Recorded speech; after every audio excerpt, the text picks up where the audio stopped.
Johnny, send me an online petition with the message that's on there with 100,000 signatures on it, and that will send a message. And then actually do it.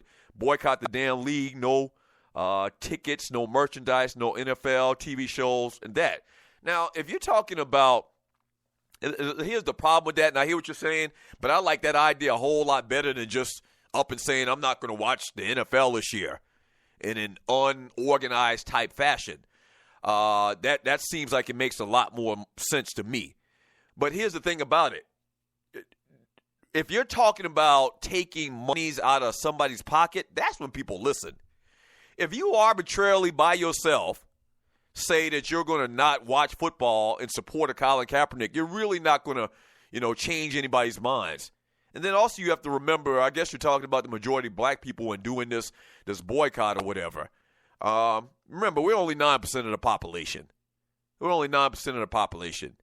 So it's tough, man. From Sandman, this fool Robert Shorty said Hakeem was 20 times better than Tim Duncan. Hakeem is my favorite center of all time, but 20 times better, he tripping. No, not 20 times better.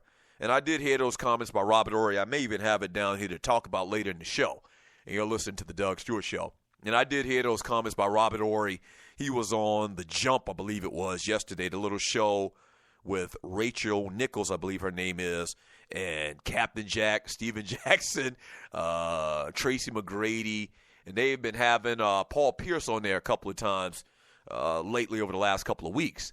And Robert Horry, who played with Akeem Olajuwon and Tim Duncan, said that Olajuwon was 20 times better than Duncan. Now, both of these guys, if you remember, both of these guys played center, but they were really power forwards.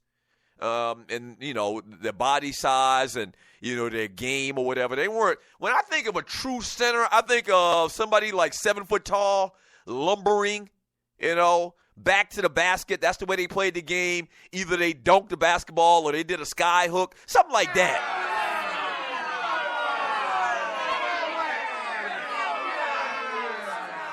So Duncan and Olajuwon, 6'10". I think Olajuwon might have been like 6'9", maybe 6'9", 6'10".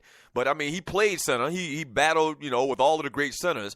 So you're talking about 6'9", 6'10" guys that had a skill set where they could shoot the basketball. They had tremendous low post moves as well.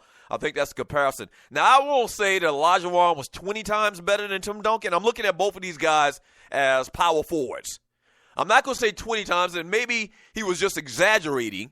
He was just embellishing the point that he's way better than Tim Duncan. If that's what he was trying to do, I 100% agree.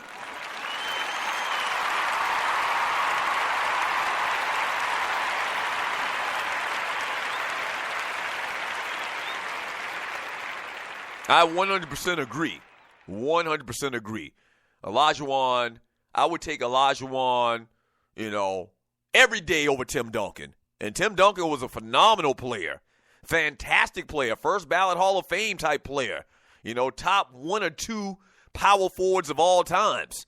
But nah, if I had to choose between Olajuwon and Tim Duncan, no. Olajuwon, easy. Easy. From Tiffany Poole in Portland, Comptroller Enville. Mr. Stewart, where are you on Sons of Anarchy? I binged this entire weekend. I'm like at the end of season 2.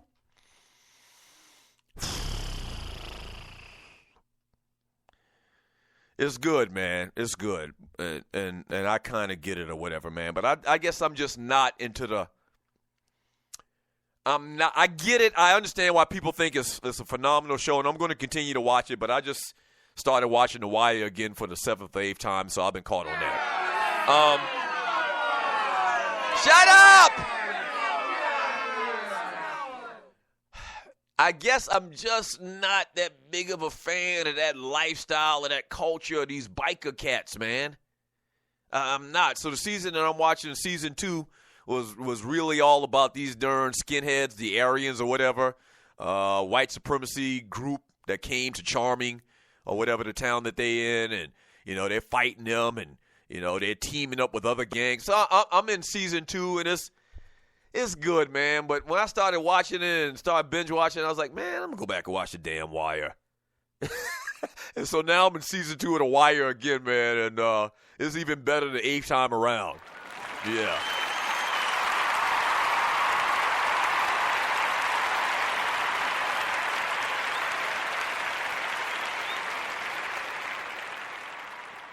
Phil Payne in the chat room on Spreaker.com. String set it up wiretapping while tapping the wife at the same time.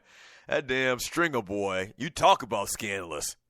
Which, when he got killed off the show, you remember all of my Wire folks watching the show or listening right now that watch the show. You remember the conversation about when Stringer got killed, which people that have never seen The Wire, first of all, shame on you. But if you've never seen The Wire, Stringer Bell is Idris Elba. And that was his first major role that I remember him ever playing in was on The Wire. And he had a strong, like, deep character. Like, Stringer Bell was like, this boss, this criminal mastermind. He was like the Black's Lex Luthor. Stringer Bell was like street, smart or whatever, and was pushing this dope. He was one of the top, guys in the Barksdale clan or whatever, selling this dope on the streets. But Stringer Bell was, going to classes, learning economics and how he could apply it to the street business, to the dope business. And when they killed him off, me and most Wire fans was like, the hell you killing off Stringer Bell? This show is going to go to hell in a handbag. And it didn't. It actually got even better the next year, I think.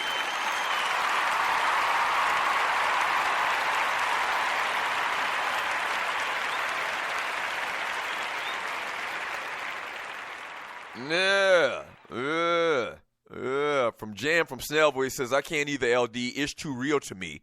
What did LD say? LD said, LD from the D side, tried to watch The Wire but can't. Why can't you? What don't you like about it? From what Jam saying, you're kind of alluding to as being is too real or something personal about it. From Tiffany Poole and Paul Akima said McNulty took Stringer's death like he was kin. McNulty wanted to put Stringer in bracelets high. Yeah, true. And that damn McNulty was a great character. Listen, I don't want to get back on this. We did this a couple of weeks ago where we got into this long tirade and discussion about The Wire. I actually have contemplated doing a show just where we can talk about and discuss episodes of The Wire. But I don't want to get back into all of that today. We got a bunch of little sports stuff I want to get into. We got entertainment coming up in about 7 minutes, so stay tuned to that. We could easily do this and give out quotes and whatnot. From Jam 2, Cornelius, I agree. The players won't just like the black nation, won't until it's too late. From Chucktown Frank Doug, can't believe you don't like Sons of Anarchy. Now I have to question your movie decisions. I told my children you were the Methuselah from Space Giants. I lied to my kids. I don't even know what that means, Chucktown Frank.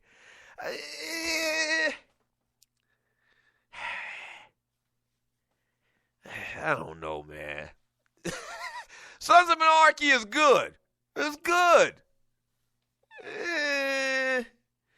LD, King of Rock from the D, slow and looks too old, and acting isn't the best.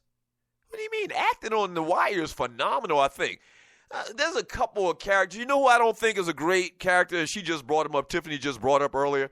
I don't think the girl that plays Kima, the Blackanese chick, I don't think that she's the greatest actor either. And you got to remember, most of these guys on The Wire, or a lot of the guys, especially the street dudes from the Barksdale or the Marlowe crew or whatever, they aren't real actors. They're people from Baltimore. So the writers, wanted to have, a realism about the particular actors. He didn't want all of the actors. I think some of them are established, accomplished actors, obviously. Like the dude that played McNulty, obviously Stringer Bell. Stringer Bell is British. It freaks you out every time, or it freaks me out every time I hear Stringer Bell talking his native tongue.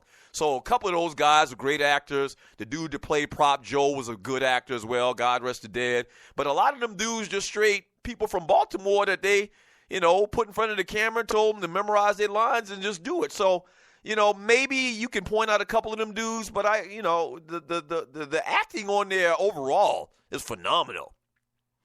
From Corporate Brother, it don't matter if Kima can act. Look at her. You worried about the wrong thing. Yeah, Kima is fine now. Yeah. Episode I saw a couple of days ago, Kima was in this, like, wife beater T-shirt, no bra on, and I think I saw some Hershey Kisses.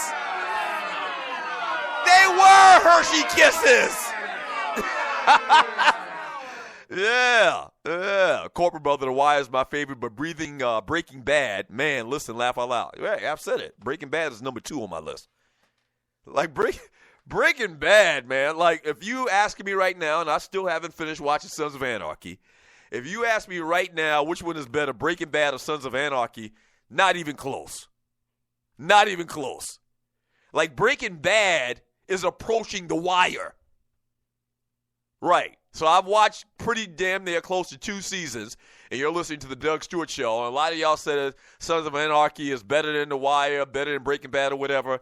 Let's just say we can agree to disagree at this point. I don't want to kill it because I do think it's pretty interesting, but no. Breaking Bad? Oh, my gosh.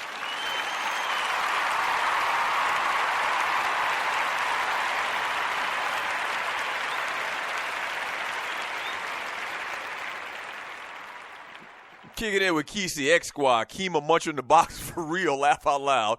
Shout out to Kima from Bad News 757, Newsom Park. Okay, she from that part of Virginia. I didn't know that. But yeah, yes sir, she's bad. Damn Kima. They had her being real hard on there. Episode a couple of days ago in the first 2 seasons.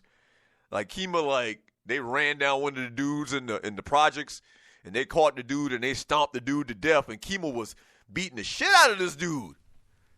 Like, she really played her role well. I don't know if she's the greatest actor once again, but she played that role pretty well. Yes, sir. Did I rank? I'm pretty sure I did this. This ain't good, because if I do this, then we'll definitely stay on this subject. I think a couple weeks ago when we started talking about this, I ranked my top 5 characters from The Wire. I'm pretty sure I did. What the hell? We'll do it again during the break.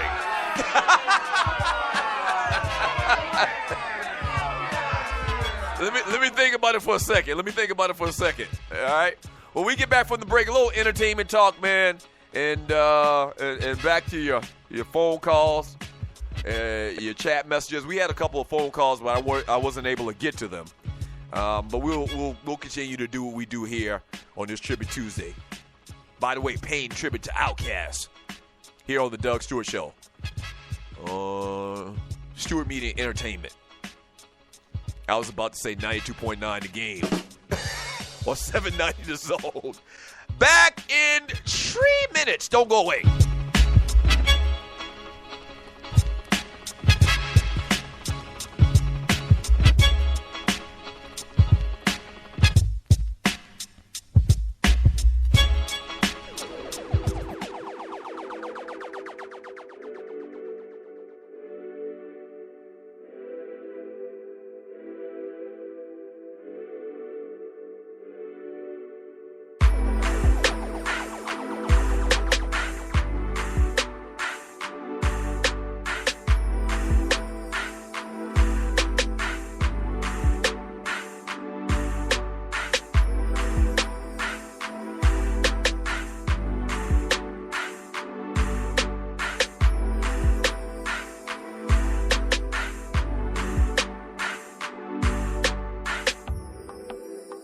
Play this song when you mad, love.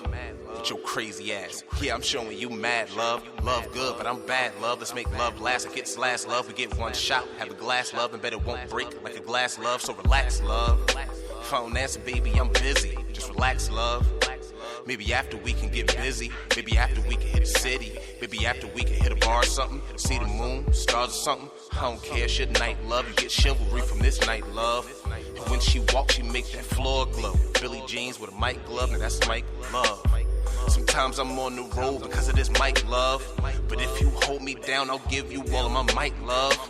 See, you were wrong, love. Now you looking for the right, love. And yeah, I know that you right, love, but I ain't trying to give up my rights, love.